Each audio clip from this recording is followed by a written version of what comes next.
اور آپ صلی اللہ علیہ وسلم نے کیا وعید ارشاد فرمائی، فرمایا کہ ایسا شخص کہ جس پر قربانی واجب ہو، فرمایا کہ قربانی واجب ہونے کے باوجود وہ قربانی نہ کرے، فرمایا کہ وہ ہماری عیدگاہ میں نہ آئے،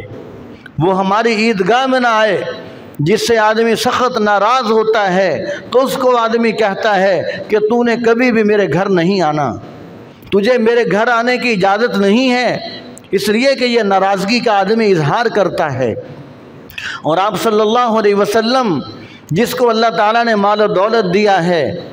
وہ اگر قربانی نہیں کرتا تو اس سے اس قدر ناراض ہیں آپ صلی اللہ علیہ وسلم کہ اس کو یہ فرما رہے ہیں کہ جس پر قربانی واجب ہے وہ قربانی نہ کرے، فرمایا کہ اس کو کوئی ضرورت نہیں کہ وہ ہماری عیدگاہ میں آئے، فرمایا کہ اس کو ہماری عیدگاہ میں آنے کی ضرورت نہیں ہے۔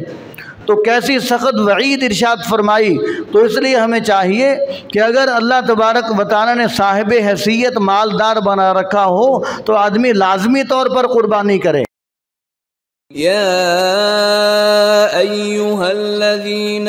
آمنوا اتقوا الله وكونوا مع الصادقين